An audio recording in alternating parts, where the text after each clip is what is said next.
So now I'd like to welcome up Acting Comptroller Michael Hsu, who's going to join us for an in-person conversation about artificial intelligence in the financial sector.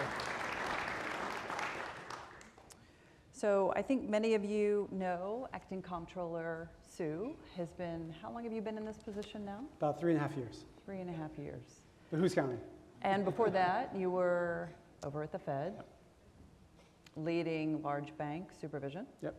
So you're coming to this table, or this conversation, this table, with some really deep perspective on regulating, especially large institutions that are probably some of the leaders in deploying more sophisticated artificial intelligence models. Yep.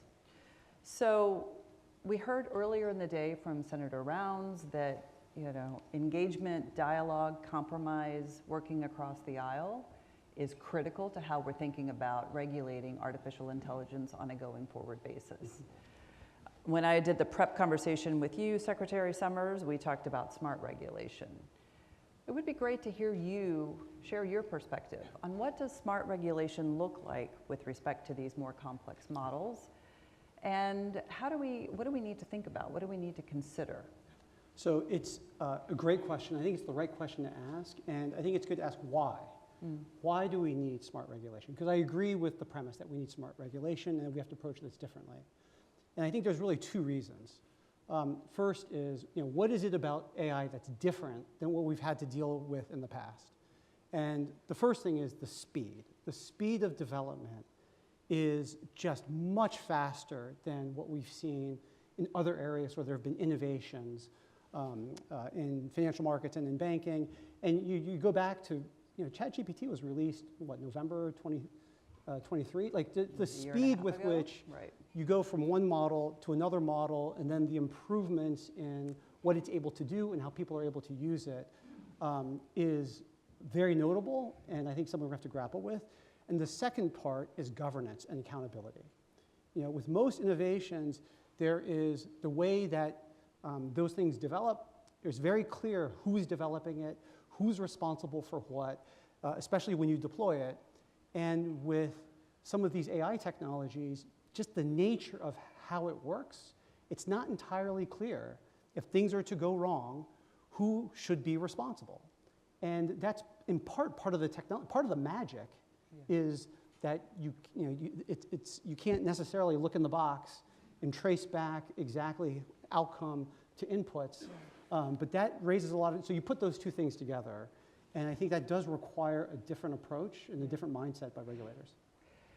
I'm going to ask you an unprepared question. Do you feel like institutions are really thinking that reality of there may be places in the AI deployment process that may go wrong, and that somebody does have to be responsible? Yes. And they're building governance accordingly. So it's hard to generalize on these things, but I'll just start with banks first. Perfect. So in the banking industry, I think banks and their regulators have long had an approach of, how do you develop a new product and put it out into the world? And there's a very staged way of doing that. So your new product approval processes at banks have a particular life cycle and feel to them, which is quite familiar. And they've been doing it for a really, really long time. Yeah. We know how to supervise for that. That approach is quite a bit different than the minimum viable product approach of technology, right? Just get it out there and just do lots and lots of iteration. And these two things are, I wouldn't say they're incompatible, but they have different cultures, they have different systems and people associated with them. And with AI, I think we are going to have to figure out a way to essentially hybridize this, because banks, on the one hand, they want and need to be controlled in how they do this. On the other hand, they don't want to do that if it's going to be to the detriment of their ability to take advantage of technology, to compete, et cetera. That's banks. And now you've got a bunch of non-banks that have a different culture and a different approach. And I think managing this is going to be challenging. Yeah, you're anticipating a future question we're going to talk about. What are you most excited about with respect to artificial intelligence in the world of the financial ecosystem? So I think about this at two levels. So one is just selfishly, if I could transport myself back to, I've been doing public service, financial regulation of some kind for over 20 years. if this technology was being developed back when I started, it would be so much fun. It would be really, I mean, if you had supportive... You're not too old. If you had a supportive environment, there are the ability to use some of these, this new technology to just process information, share information, to learn, to explore, to communicate. It's very exciting. I think it would be very, very exciting. And I think on the regulatory side, there are really a lot of gains. It'd be quite exciting. I think it'd be quite an exciting future just in terms of regulators using these technologies. And then for the industry, I think I wake up and go to bed thinking about risks. That's just probably what you want from your bank regulator. But that's all juxtaposed with what are the benefits. Right. And one of the nice things about kind of big innovations like this is that we can start to imagine what some of those are. Like for me, inclusion and fairness, yeah. I think there's some real significant potential benefits there. There's some risks, but there's some real benefit. But beyond that, there's a lot. There's a lot that's out there. And there's this great, I was reading a piece, I think it's the CEO of Anthropic on Machines of Loving Grace. Daria. Yeah. Which is just a nice way of, okay, if we were to really just assume for a moment all positives, what's the potential out there? And that's a useful exercise to go through. Oh, we should put that out for everybody to read along with you. So some of the ideas around the evolution of the regulatory reality is the regulators themselves deploy and use AI that, for supervision purposes. Have you all started to think about that? Yeah, so at the OCC, we hosted internally like an AI day. This is several quarters ago. And the idea is, look, we want to practice what we preach, right? So we're telling banks, supervised institutions, move forward in a controlled, careful way, but move forward. And so at the OCC, we've done the same thing. We've got guardrails, we've got policies and procedures as to what proper use and improper use are. And we've encouraged folks, go use it. Like you're not going to learn this by reading a document. You got to just get in there and just start using it. And so we've really encouraged folks to highlight some of the potential, establish some of the guardrails, and then have our own internal processes for folks using it and sharing with each other. Here's some use cases. Here's some questions. There's always lots of questions. Yeah. And that we've encouraged that internally. Yeah. I mean, some of the concern is the regulators don't move quick enough along with industry, inertia, anxiety, fear. Yes. Have you seen that? I mean, it's almost potentially a cultural kind of shift that we're all going through, but is people who are in charge of regulating big institutions, small institutions, who are trying themselves to grapple with the technology. Yeah. How do you think about how to bring along the culture and the motivation of regulators to embrace it or not, but sufficiently understand it to do their jobs successfully? I think I think of this on two different levels. One is, regulators are risk-averse by nature, and with a lot of things, the risk-averse thing is to go slow. And I think that has actually proven itself over time to be pretty wise. In this particular space, I think there's two-sided risk. I think there's a risk of going too slow, and there's a risk of going too fast, and they're about equal. And because of just, again, the pace and the governance and the adoption here, if you just go too slow, then you're not just left behind, you're not going to understand what's going on. Absolutely. And so I do think of AI in particular, but a lot of these things as like a language that has to be learned. We need fluency. When I first started, in financial regulation, I started on the capital market, on the derivative side. And that is a language. You have to know, it's Greek, literally and figuratively. If you don't know that lingo, but once you learn it, then you can kind of keep up, and then you can supervise and regulate for it appropriately. AI is the same way. There's a lot of lingo, and if you don't know it, you can't keep up. So I do think that that's a muscle that we have to develop. Yeah. So speaking of risk, what are you most worried about? How much time do we have? Ooh, not enough. So my biggest concern right now is that AI gets used as a weapon. And it's not, there's the irresponsible use by actors, like banks, that we're just, and that's, that's just like normal way, kind of regulation supervision. That's a natural place to start. But what I'm seeing now is that those outside of the banking system who are using AI and technologies to perpetrate fraud and scams and hacks, that worries me more because it's more pressing. Yeah. And I think building defenses against that is going to require a lot of joint effort across a lot of agencies and industries because it's not one group that can address that. That's right, spot on. And it's digital. So much of this is digital. And this is a way to segue into the conversation about non-banks. But in the case of fraud, right, a lot of this is happening online. It's happening through large social media platforms where it originates. And, you know, how do we engage all the different industry stakeholders who need to be a part of finding the solutions around this? Absolutely. And the reason I think this is so pernicious is banking and finance rests on trust. Exactly. This is all about trust. And so if you've got a set of tools out there and a set of actions by folks that are eroding trust, then that hurts everybody. And in a way, you know, an analogy, fraud and scams and hacks to me are a little bit like kind of broken windows and, you know, disorder in a community. You know, oh, is it okay? It doesn't seem that necessarily it should rise to the level of warranting everyone joining hands and addressing it. But it ruins the feel and the feeling of safety and community that can lead to just a vicious cycle. So we have to address it. And it's getting worse, and this is one of those things where I think we really do need to collectively come together to address And I it. would imagine it's not just the regulators and the different parts of industry, it is also the parts of our government, including legislators as well as regulators. Yep. Do you think the OCC has enough window into risk outside of the directly regulated sector when it comes to AI? We're going to talk about good stuff too. By the way, it's not all risk, but as we heard Larry say, it's risk. Got to start with the worries, right? So we've got lots of visibility to banks, obviously. Yeah. And we have some visibility into the bank's key providers, you know, third-party service providers. Beyond that, it's tough. And I think this is something that where regulation does need to step up.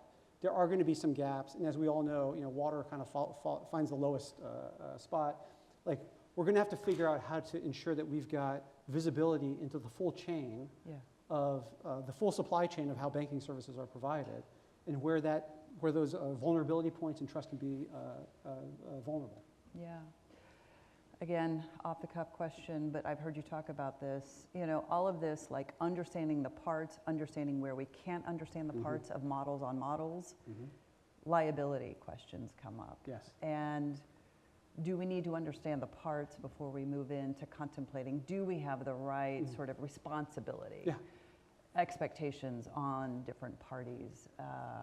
Curious if you have any sort of meta perspective on what do we need to know first, and then how do we think about, is there a place for policy practice change? Well, I think this is the argument for smart regulation. Yeah. Is that, you know, I could try to impose what I understand now about how all these things fit together. A, it's probably not right, and B, it's going to change. I mean, these things are constantly changing, and so I think we do need to get in there, engage quite a bit, and do so with more of an open mind as to how these things run. Because again, the governance and the accountability here is quite tricky. And I think both sides need to, or all sides need to just acknowledge, like, what is our North Star as we're engaging on this? And it has to be trust. Yeah. I mean, you know, Secretary Summers just talked about the autonomous driving.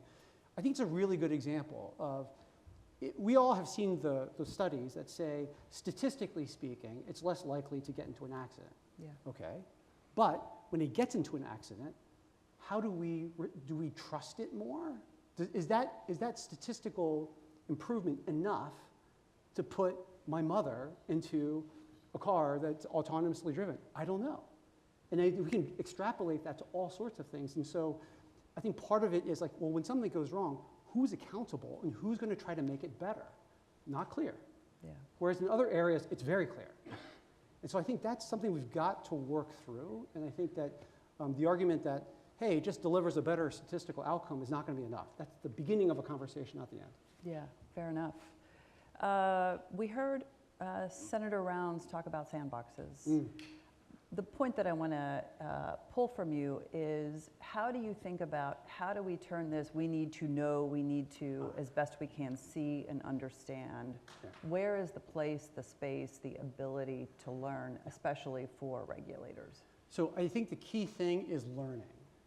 And I've seen a range of sandboxes.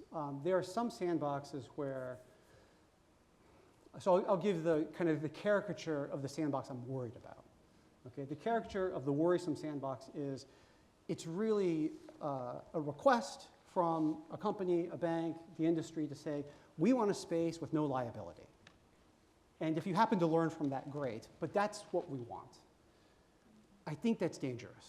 Like, I get it. I can understand why that could be a vehicle for the kinds of improvements, but the starting premise is, leave us alone. We want to know where we can be safely left alone. Yeah.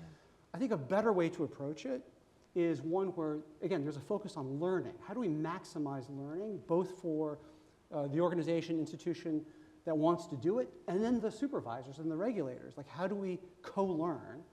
And I think it's really interesting, you know, AI's got this whole RLHF, like reinforcement learning human feedback thing. Yeah. It's almost like we need RLHF for supervision.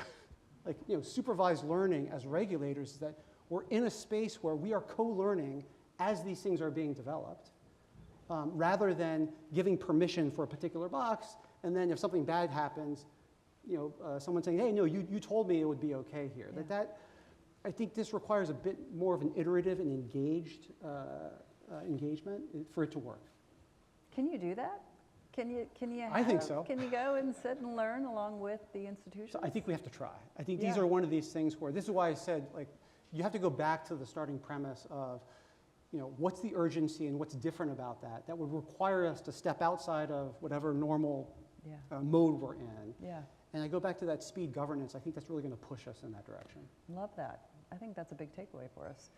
So let's turn to the possibilities and the opportunities. You know, FinRegLab is very motivated around technology and data and its ability to find nuance and understanding, especially people who have, in small businesses, communities, who, for a variety of reasons, have been left out of the financial, the responsible sector.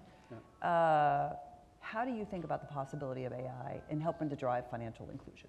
So there's been this tension challenge that has been around for quite a while in the banking and finance space, especially for folks who are vulnerable, you know, businesses that are you know, not part of the mainstream, and that is, either it's the financial system avoids them completely, or it exploits them. And so it's been tough. You know, either you've got redlining or you've got predatory lending, just to put, you know, kind of labels on that. Yeah. And then trying to find that sweet spot is really hard. Yeah. And it's really, and we try to do this on a product by product basis. You try to do this on an institution basis. You try to do this through regulation, and you get this pendulum that swings back and forth. And that's, you know, each time we get a little bit better at it. What I'm hopeful for is that with data, with analytics, with the right ability to start pinpointing, like, what is the objective we're driving towards, and can we use that to anchor making progress on both of those simultaneously? Yeah. I think that's the goal. And I think AI and some of these technological innovations in data may help us to do that much faster. That's, like, I don't doubt that we're going to get there eventually. It's frustrating how long it's taking and how windy of a road it is. But can we harness this to kind of get there faster and better, I think is exciting. Yeah, I join you in that. How do you think about where the, you know, we both have spent a fair bit of time thinking about these questions, especially in the possibilities around machine learning in better understanding populations for credit access decisions. Yeah. And, you know, these models, even in supervised machine learning land, are somewhat more complex. And for very good reasons, we have expectations around needing to be able to tell somebody why they got a credit decision or not, explainability.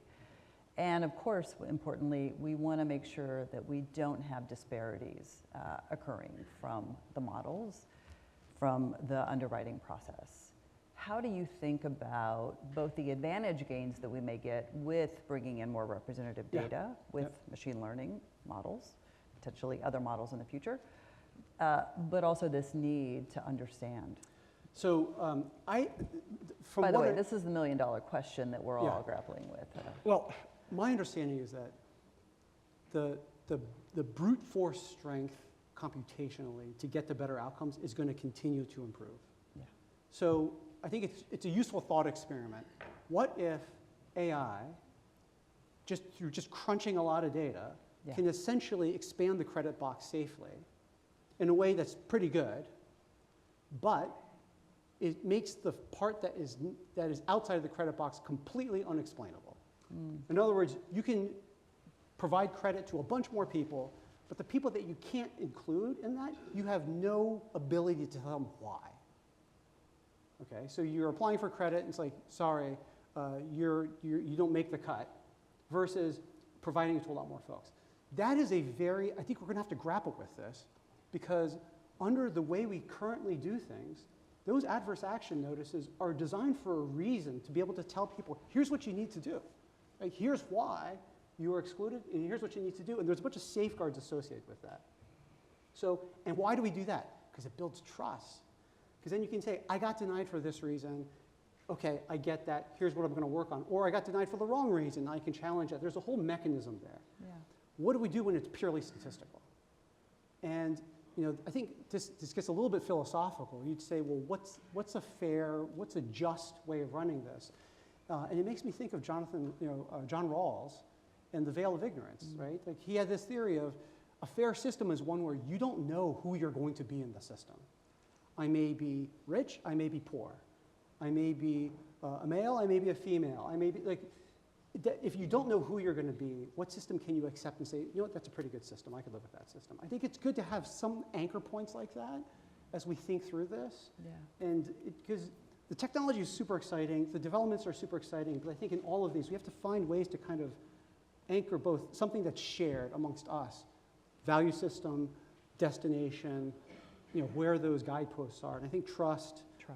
Is really kind of, to me, is a key framework to guide that. Yeah.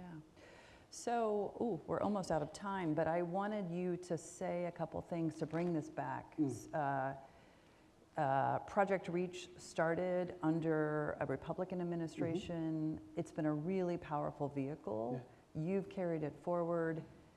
Pilots, do you want to share a little bit about, because I feel like that's a really concrete way that you all are looking, learning, engaging industry and the broader stakeholder set? Sure. So at the OCC, when I first got there, I learned about this Project REACH. And I've been in government. I've been at a lot of agencies. I'd never seen anything like it. It's where the OCC uses our convening authority, and we bring together leaders from banks, technology firms, community organizations, civil rights groups, and we put them on the same side of the table. And the question was, what are the key barriers to financial inclusion? You answer them. We're not going to answer them. You answer them collectively. Yeah. Credit invisibles, affordable housing, MDIs, et cetera. And then what are the key solutions? We're going to provide the coffee. You guys figure it out, right? And what was really great about this is that we're all on the same side of the table. And it's just excellent problem solving. It's just folks really coming together and say, how do we... Credit invisibles is a great example. If you don't have a FICO score, good luck. Right. And if you can't get credit, good luck in the economic system in terms of getting on the economic ladder. And yet everyone knew, there's people out there, they pay their bills on time. We can see it in their bank account. That's right.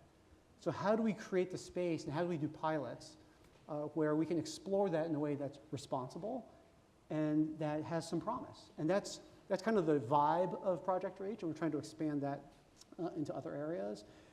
And those things, I think, are quite exciting, and I think they intersect with some of these new technologies in a way that's quite promising and hopeful. Exactly. Well, thank you so much, Comptroller Hsu. It's been a real pleasure. Thanks for having me. I appreciate it.